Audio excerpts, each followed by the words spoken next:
mayor precisión por ser el Día del Corazón.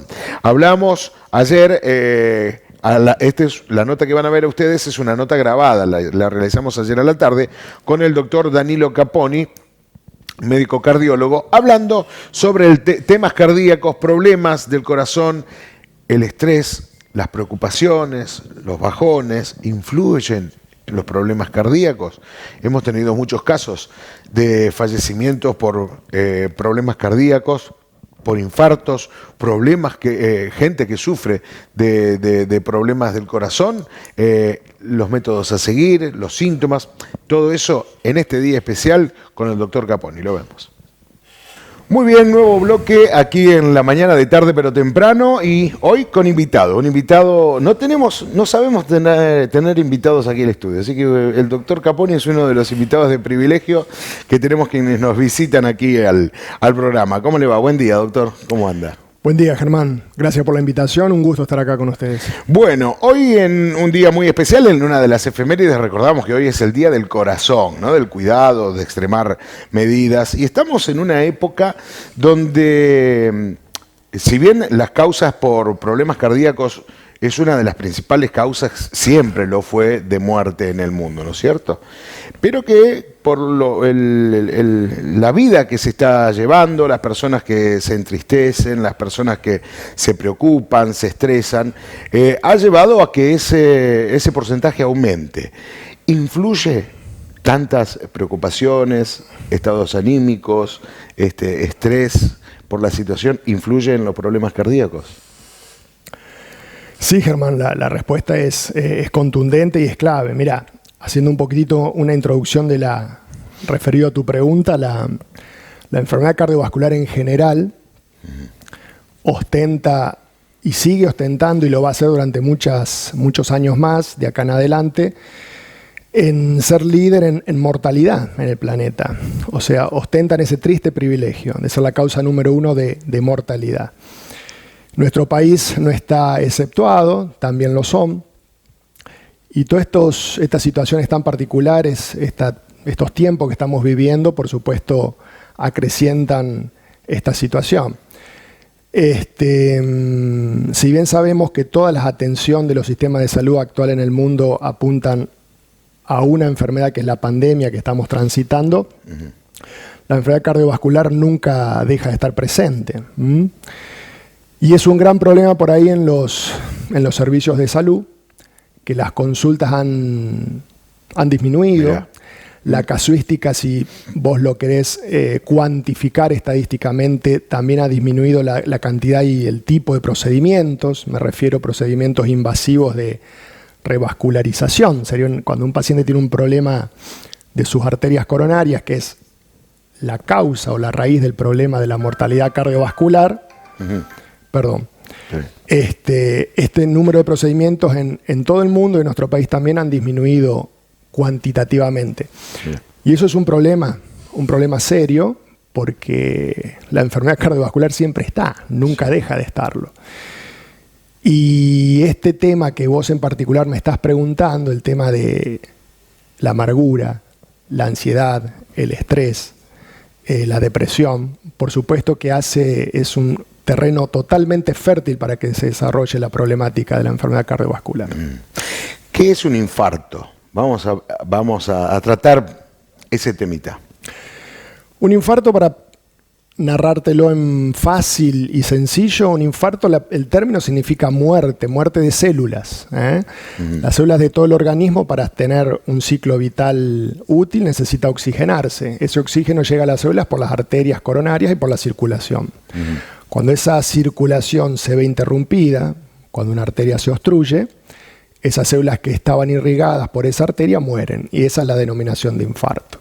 Bien. Nosotros apuntamos al infarto de células del corazón o infarto cardíaco, pero podés tener un infarto cerebral, intestinal, cualquier célula que no se nutre del oxígeno suficiente se puede llegar a infartar. En este caso hablamos del corazón, ¿no es cierto?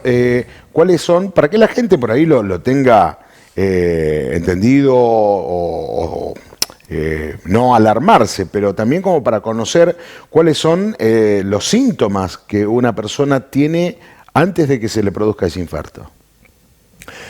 Los síntomas están bien categorizados. Por ahí, yo te diría, Germán, me gustaría decirte antes lo que lleva a que el paciente empiece a tener los síntomas. Bien. Y tratando de atar cabos con la pregunta anterior, o sea, son los denominados factores de riesgo. Factores de riesgo cardiovascular son todas aquellas situaciones o actitudes o hábitos de una persona o un individuo que hacen que a futuro pueda desarrollar enfermedad coronaria. Bien.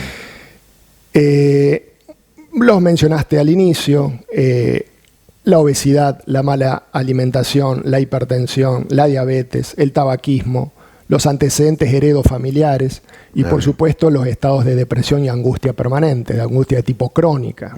También son claramente predictores de desarrollo de enfermedad coronaria. Es una especie como, parece una frase, pero viste cuando te dicen no te hagas mala sangre. Algo así. Algo así, no hacerse mala sangre para no enfermar el corazón por allí, ¿no? Y producir este tipo de problemas. Ahora sí, ¿qué se siente o qué siente esa persona? ¿Qué síntomas siente antes de producirse ese infarto? Está muy bien tu pregunta, Germán.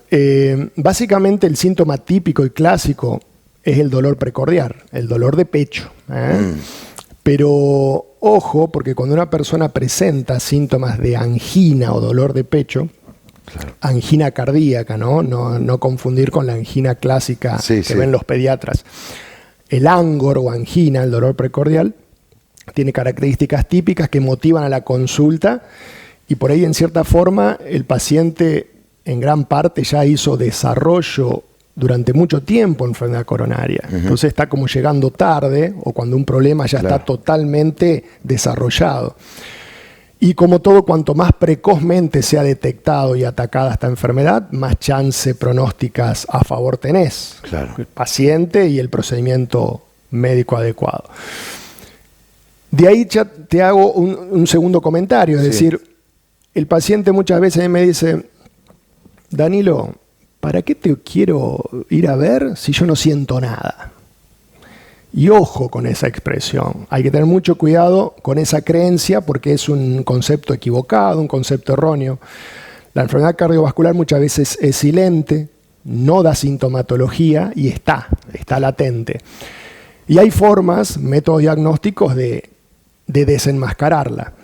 De ahí la importancia de los cuidados preventivos que después de los 40 años está indicado en todos nosotros. A mí me dicen esa expresión, yo no te voy a ver porque no siento nada, estoy bien. Ojo, yo le respondo, tené cuidado porque hay gente que se acostó a dormir, no sentía nada, nunca sintió nada y nunca se levantó. Entonces, por supuesto que esa persona que tuvo un evento brusco, agudo, durmiendo, que se llama muerte súbita, no sintió nada, pero tenía una enfermedad absolutamente grave instalada en su organismo. Entonces, hoy por hoy están las... perdón, doctor. No es que era una persona que por más que nunca haya sentido nada, la enfermedad silenciosa la tenía, nada más que no se daba cuenta. No es que es súbita, le tocó, no se sabe lo que le pasó, sino que ya traía una asintomáticamente... Estaba instalada, no estaba dando síntomas y cuando lo dio el zarpazo completo, no dio tiempo a nada. La presentación de esta enfermedad es, como vos bien me decías, con los cuadros anginosos en principio. Yo diría el afortunado que tiene la suerte de tener dolor precordial y motiva la consulta es un afortunado. Le da tiempo. Y hay otra gente que desarrolló esta enfermedad en minutos o en horas y consumó todas las etapas de golpe y hizo un episodio de muerte súbita y no dio tiempo a nada. Y eso puede suceder en cualquier etapa de la vida. Por supuesto, de los 40 en adelante es mucho más factible.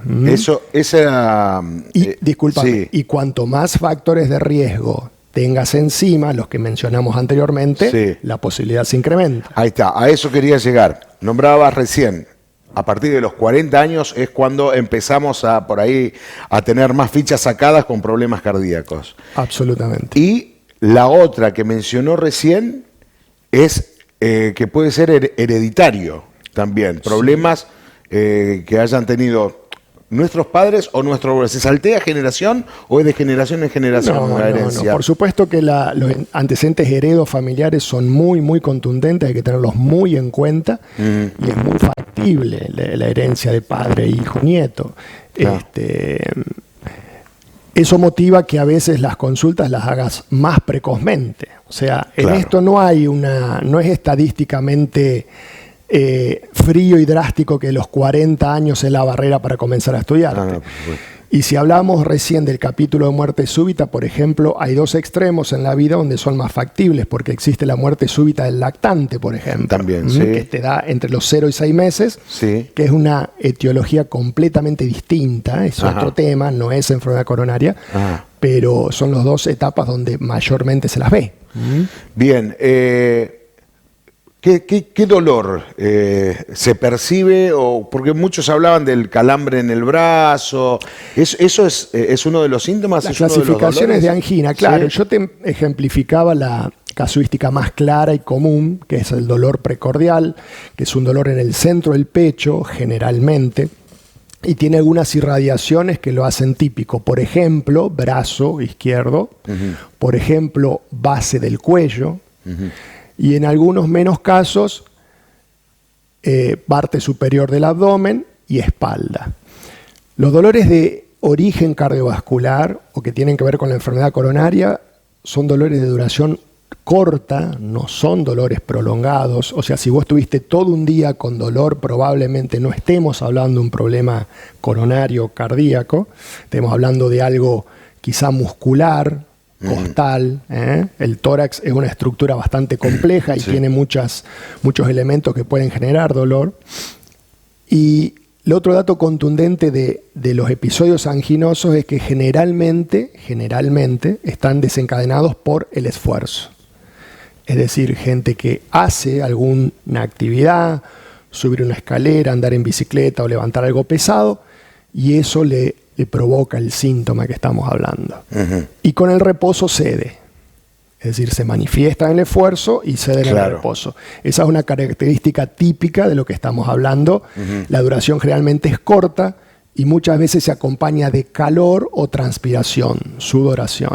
El paciente te describe ese cuadro. Claro. Yo cuando ando en la bicicleta, a los 50 metros tengo que parar porque me agarra un dolor intenso en el medio del pecho, Sí, sí. me da como calor, me transpiro y tengo que parar. Claro, Y cuando paro me calma, me pasa. claro.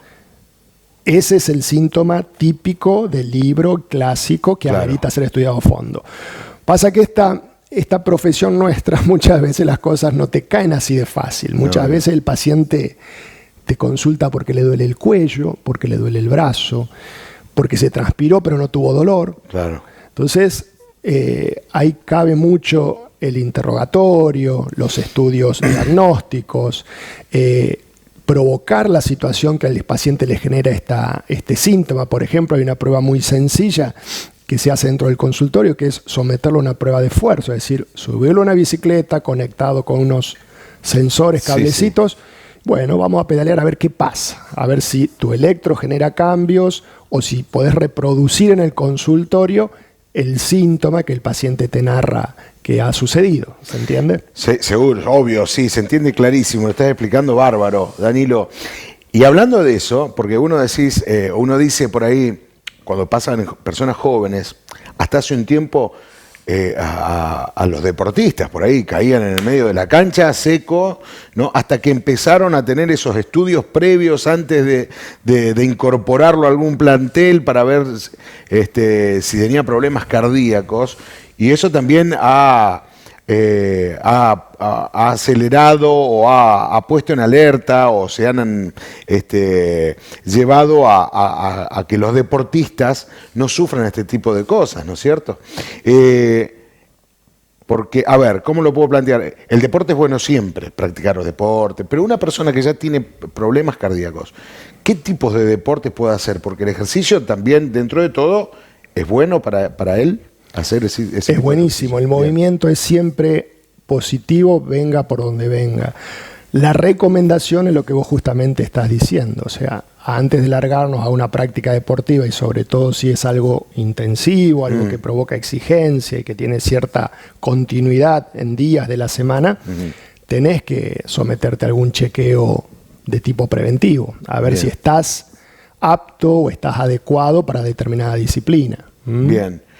Que, salir a caminar, por ahí es lo Sí, aconsejable. Sí, yo creo que cada actividad tiene un correlato a la edad del paciente que estemos Bien. hablando. Por ejemplo, yo me canso de ver en el consultorio gente muy joven, estoy hablando de 20 y pico, 30 años, me dice, doctor, yo camino. Claro. Y no está mal, me parece que siempre hay que dar el primer paso, pero mis nenas de 70 y de 80, mis nenas, estoy igual que Sandro, las que van al consultorio, mis chicas de 70 y 80 años, yo las insto y las felicito a las que caminan, Sí. porque están en la edad adecuada para eso. Y hay algunas de esas nenas que hacen mucha más actividad que caminar. Sí.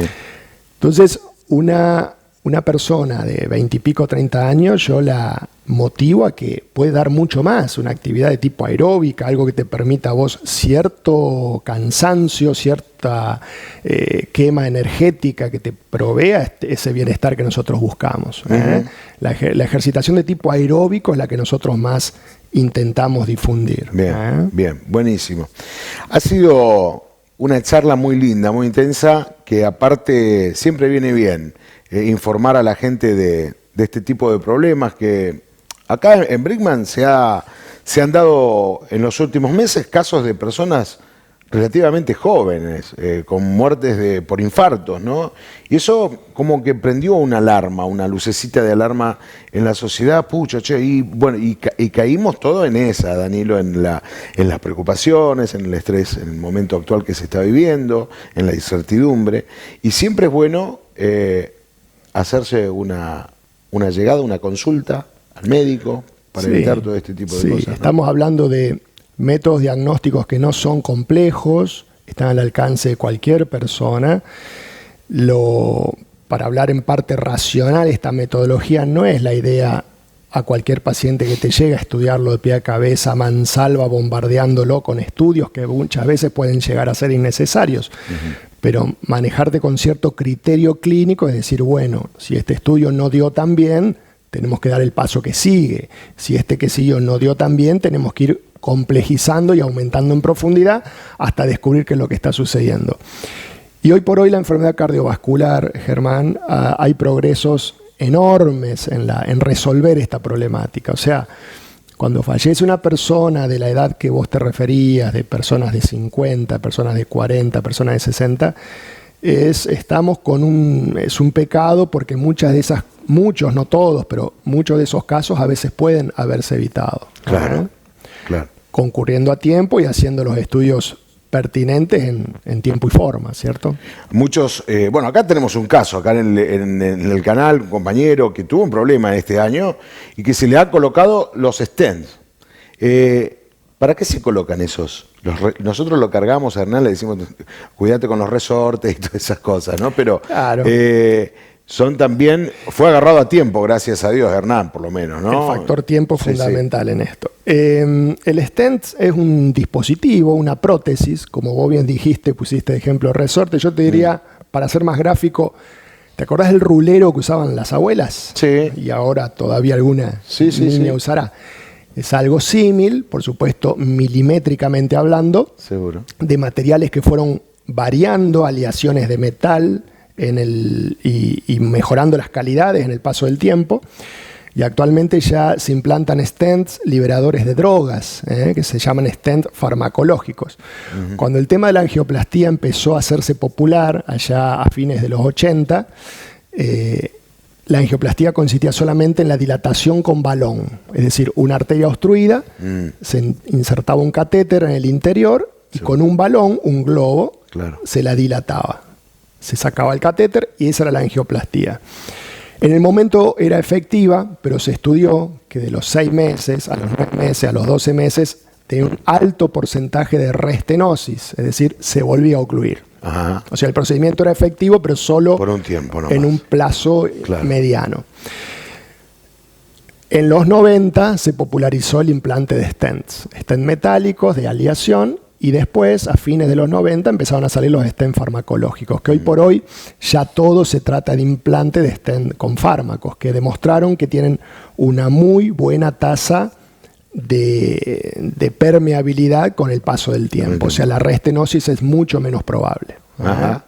Muy bien. Muy bien. Y eso le facilita, eso es, perdón la ignorancia, ¿no? Pero es para cuando hay alguna vena o algo obstruido. Arterias obstruidas. Arterias obstruidas. Sí, con placa de ateroma, que se denomina.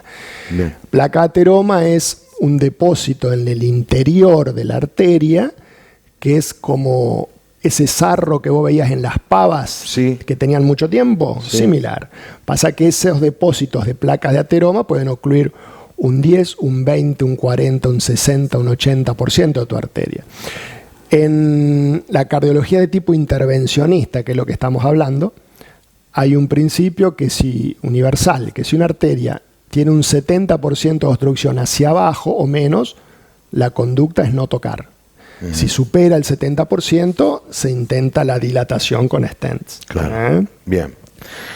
Doc, ha sido un placer charlar contigo y hay otras cosas también para hablar sobre tu especialidad. Y que cuando quieras, si a vos no te quieras, importa, estamos disponibles. Serías un invitado de lujo, como tenemos siempre columnistas en algunos momentos del programa, volver a charlar contigo por otros temas. Va a ser un gusto, Germán. Te agradezco la invitación y que tengas un buen día y buen programa. Muchísimas gracias. Doctor Danilo Caponi charlando con nosotros. Vamos a una pausa y enseguida